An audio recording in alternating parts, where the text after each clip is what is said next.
शेरवान असलम से कहते हैं कि अभी मैंने कोई फैसला नहीं किया, जब भी कोई फैसला करूंगा तो आपको भी बता दूंगा, लेकिन जो कुछ अपनी आंखों से देख चुका हूँ उसके बाद दुआ को मैं अपने साथ नहीं रख सकता। जो कुछ मेरी आंखों ने देखा है उसके बाद मैंने कोई बहुत सख्त फैसला लेने के लिए खुद से बहुत मुश्किल से रोका है। असलम नौशेरवान से कहते हैं कि बेटा इस तरह से तो मामलात बिगड़ जाएंगे। नौशेरवान कहते हैं कि मैं कोई फैसला लूंगा तो मैं आपको जरूर इत्तला करूंगा। ये कहकर वो अपने लैपटॉप में बिजी हो जाते हैं। असलम जब नौशेरवान के मुंह की जानिब देखते हैं तो वो समझ आते हैं कि मुझसे बात नहीं करना चाहते। असलम वहाँ से उठता है तो उसे काफी ज्यादा परेशानी होती है। यही सोचता है कि पहले एक बेटी की तलाक हो चुकी है, अगर दूसरी बेटी की भी तलाक हो गई तो मैं क्या करूँ। के दिल पर काफी ज्यादा दर्द होती है। शायद वो दरबाही निकलते निकलते अपने आप को बहुत ही मुश्किल से संभालते, लेकिन थोड़ी ही आगे जाकर वो नीचे गिर जाते हैं, जबकि नौशेरवान ये सारा मंजर देख रहा होता है। जाफर भी देख रहा होता है कि किस तरह से असलम बेबस नीचे गिरा है। अब असलम को लेकर नौशेरवान और जाफर हॉस्पिटल पहुँच जाते हैं। शेरवान को काफी ज्यादा परेशानी भी होती है कि आखिर क्या हो गया इनको, जो मैंने ऐसी बात कह दी कि ये बर्दाश्त ही नहीं कर पाए। शेरवान अब कॉल करते हैं दुआ को और कहते हैं कि जल्दी से हॉस्पिटल आ जाओ, तुम्हारे बाप हॉस्पिटल में है। ये बात सुनकर दुआ बहुत घबरा जाती है और कहती है कि ये गजनवी अब क्या कह रहे हैं, पापा को क्या हुआ है। शेरवान ये कहकर तो कॉल बंद कर देता है, इसका कोई भी जवाब नहीं देता। दुआ बहुत ही परेशान होती है तो फहमीदा कहती है कि दुआ आखिर क्या हुआ, तुम इतनी परेशान क्यों हो गई हो और कॉल किसकी थी। दुआ कहती है कि गजनवी की कॉल थी। भी कह रही है कि अब्बा हॉस्पिटल में। ये सुनकर तो फहमीदा भी बहुत परेशान हो जाती है। फहमीदा दुआ और फिजा तो हॉस्पिटल पहुंच जाती है। पाक वहाँ पर जाकर पता चलता है कि मेरे अब्बा नौशेरवान गजनवी के ऑफिस गए थे, न जाने उसने ऐसा क्या कह दिया कि मेरे बाप बर्दाश्त ही नहीं कर पाए। नौशेरवान से ये भी कहती है कि अगर मेरे बाप को कुछ हुआ तो मैं तुम्हें माफ कभी भी नहीं करूंगी। आखिर मेरे बाप ने आपसे ऐसा क्या मांग लिया था जो आप पूरा नहीं कर। नौशेरवान तो कोई भी जवाब नहीं देता और जाफर से कहते हैं कि जाफर ऑप्शन पर जाओ और जाकर कहो कि कितने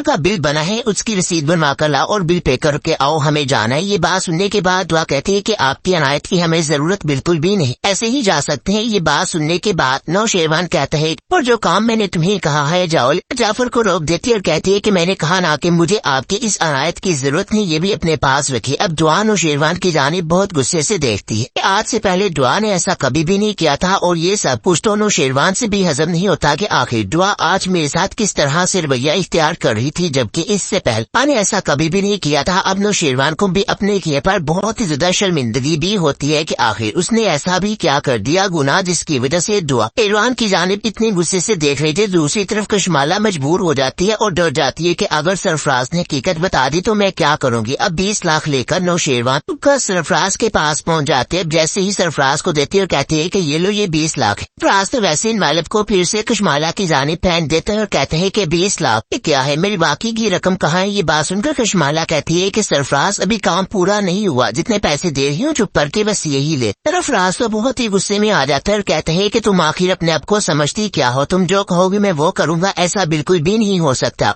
तुम्हें तो अब मेरे सारे पैसे देने ही पड़ेंगे चाहे कुछ भी करो। ये बात सुनने के बाद कहती है कि जब मैं कह रही हूँ कि मैं तुम्हें तुम्हारे पैसे दे दूंगी तो लेकिन अभी मेरे पास सारे पैसे मौजूद नहीं है, जितने पैसे थे मैं वो तुम्हें दे चुकी हूँ। ये बात सुनकर अब सरफराज कहते हैं कि ये मेरा मसला बिल्कुल भी नहीं है, अगर तुम इसी तरह करती रहोगी तो मैं तुम्हारे शोर को हकीकत तुम्हारी बताने से बाज नहीं आऊं करता हूँ तुम्हारे शोर का। अब कशमाला के साथ वो काफी बदतमीजी करता है, जबकि कशमाला के गार्ड्स वहाँ पर आ जाते हैं। आखिर ऐसा क्या हुआ है कि वो बीबी साईं के साथ काफी बदतमीजी कर रहा है। सरफराज को अब बहुत गुस्सा आता है, कहता है कि अपने गार्ड्स को पीछे करो, कहीं ऐसा न हो कि अभी बैठे के बैठे मैं नौशेरवान को कॉल कर। लेकिन कशमाला भी अब काफी परेशान हो जाती है कि आखिर गार्ड्स को यहाँ पर आने की जरूरत क्या थी। तो उनमें से एक जाफर का भेजा हुआ मुलाजिम होता है जो कि जाफर को पेपल की रिपोर्ट भी देते हैं। वो अब सब कुछ जाफर को बताते हैं कि इस तरह कशमाला सरफराज से मिलने के लिए गई थी और शायद के दरमियान पैसों की डील है जिसकी वजह से कशमाला बीबी पूरी नहीं कर पा रहे। तो वो काफी ज्यादा कशमाला बीबी के साथ बदतमीजी कर रहा था। कशमाला यहाँ पर सरफराज को बहुत समझाने की कोशिश करती है, लेकिन सरफराज है कि वो समझने को ही नहीं आता। वो यही कहते हैं कि पैसे तो मुझे पूरे ही चाहिए, अभी तो मैं 2 दिन का वक्त रहता हूँ, 2 दिन के अंदर अंदर मेरे पैसे मिलने चाहिए। ये बात सुनने के बाद अब कशमाला वहाँ से चली तो जाती है, लेकिन कशमाला को इस बात का अंदाजा नहीं था कि अब कशमाला कितने सबूत के लिए पीछे छोड़कर जा चुकी। तरफ हमीदा अब नौशेरवान से पूछती है कि बेटा आखिर ऐसा तुमने क्या कह दिया था जिसके वजह से इस तरह सनत की तबीयत हो चुकी है। ये बात सुनने के बाद कहते हैं कि बात तो कुछ भी ऐसी नहीं हुई थी, आप फिक्र मत कीजिए, मैंने डॉक्टर से बात कर ली है, डॉक्टर कह रहे हैं कि बिल्कुल ठीक हो जाएंगे। लेकिन नौशेरवान झूठ बोल रहा था सिर्फ और सिर्फ दुआ और उसके घर वालों को हिम्मत देने के लिए। यहाँ पर अब थोड़ी ही देर बाद इनको इस बात की खबर मिल जाती है कि दुआ का बाप इस दुनिया को छोड़कर जा चुका है। तो यहाँ पर दुआ जो पहले नौशेरवान से मोहब्बत के लिए दावे कर रही थी, के साथ अपनी जिंदगी गुजारना चाहती थी, लेकिन अब वो यहाँ पर नौशेरवान से इंतहाई नफरत का भी इजहार करेगी। वो यही कहती है कि काश कि मैं तुम्हारी जिंदगी में कभी भी ना आई होती और तुम मेरी जिंदगी में कभी भी ना होते तो आज मेरा बाप इस तरह से इस दुनिया से तो ना जाता। यहाँ पर दुआ को काफी ज्यादा मुश्किलात का सामना भी करने के लिए मिलेगा। दुआ की माँ बहन उससे इंतहाई नफरत करेंगी, यही कहेंगे कि तुम्हारी वजह से आज हमारा बाप इस दुनिया से चला गया है। अगर तुम ये सब कुछ ना करती तो हमारा बाप तो इस दुनिया से ना जाता। लेकिन दुआ के पास इतने सबूत आ चुके थे कि दुआ अब सबको दिखाकर ये साबित कर सकती थी कि दुआ कभी भी गलत नहीं, कुछ भी कर रही थी वो कशमाला ही कर रही थी। लेकिन नौशेरवान असलम की मौत की खबर सुनता है तो वो खुद भी बहुत परेशान हो जाता है, उसे समझ नहीं आती। अब दुआ नौशेरवान से कहती है कि मेरी जिंदगी की गलती थी जो मैं ये सब कुछ कर रही थी। काश कि मैं कभी भी तुम्हारे बातों पर न आती और ना कभी मैं तुमसे शादी करती। मैंने तो तुमसे शादी करके अपने ही बाप को इस दुनिया से बेच दिया है। अब जिस तरह से दुआ नौशेरवान को पीटती है और यही कहती है कि मेरी जिंदगी की अगर कोई सबसे बड़ी गलती पूछे तो मेरी जिंदगी की गलती यही होगी कि मैंने जो तुमसे शादी की।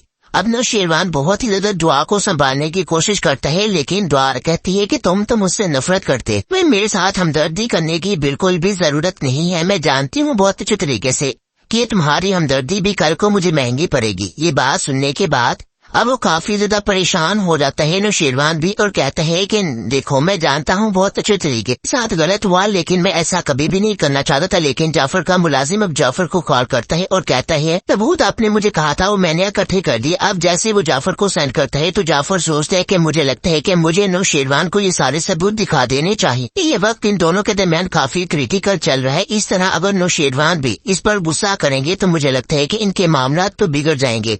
नौशेरवान को भी इस बात का बहुत ही दुख भी होता है कि जो कुछ भी हुआ है वो बहुत गलत हुआ है। शायद मुझे पहले ही सब कुछ बता देना चाहिए था नौशेरवान को कि दुआ का कोई भी कसूर नहीं है, अगर कसूर है तो वो कशमाला का, लेकिन मैंने इनको ना बताकर जिंदगी की सबसे बड़ी गलती कर दी है।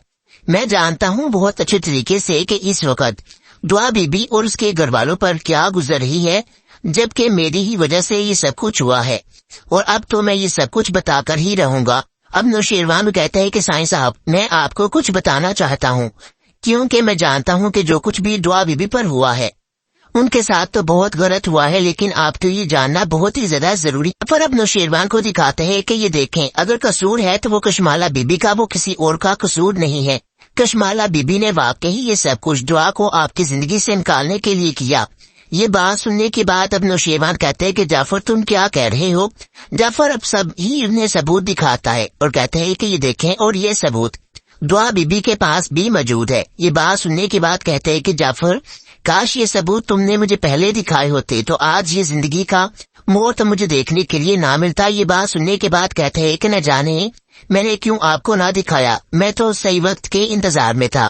ये बात सुन कहते हैं कि देखो उसके बाप की जान चली गई है, काश कि तुम मुझे पहले बता देते तो आज ये सब कुछ तो ना होता। ये बात सुनने के बाद कहते हैं मैं जानता हूँ साईं साहब बहुत बड़ी गलती हो गई है मुझसे, लेकिन मुझे ये सब कुछ नहीं करना चाहिए था, लेकिन अब मैं क्या कर सकता हूँ, सबूत भी तो मुझे आज ही मिले हैं। अब नौशेरवान कहते हैं कि कशमाला जो कुछ भी उसने दुआ के साथ किया है उसके बाद तुम्हें इसे कभी भी माफ नहीं करूंगा, चाहे फिर कुछ भी हो जाए, क्योंकि मैं जानता हूँ कि उसने मुझसे बहुत बड़ा गुनाह करवा दिया है और जो उसने मुझसे गुनाह करवाया है उसकी तो माफी उसे कभी भी नहीं मिलेगी। अब वो सोचता है कि सरफराज ने किस तरह से दुआ के रास्ते में आकर मेरी आंखों पर पट्टी बांध दी थी। अब नौशेरवान को शायद इस बात का बहुत ही दुख होता है कि मेरी वजह से दुआ का बाप इस दुनिया से चला गया है, लेकिन दुआ के घर वालों को अपने घर में नहीं रखना चाहते। अब नौशेरवान जैसे ही दुआ के घर जाता है तो देखता है कि उसकी माँ उसे अपने घर पर नहीं रखना चाहती, उसे यही कहती है कि यहाँ से चली जाओ, क्योंकि अब तुम्हारा हमारे साथ कोई भी ताल्लुक नहीं रहा, तुमने अपने बाप की जान ली है। दुआ बहुत रोती और कहती है कि अम्मा बस एक दफा मेरी बात पर यकीन करके देखें कि मैंने ऐसा नहीं किया, आपको कोई गलत फहमी हो रही है। फहमीदा कहती है कि गलत फहमी ये थी कि तुम सही थी, लेकिन जो कुछ भी फिजा कहती थी काश के पहले माना होता तो आज हमें ये वक्त तो देखने को ना मिलता। ये बात सुनने की बात कहती है कि सिर्फ मुझे इस जाल में फंसाया जा रहा है, اس کے علاوہ اور کوئی بھی بات نہیں ہے۔ آخر آپ میری بات کو کیوں نہیں سمجھنے کی کوشش کرتے؟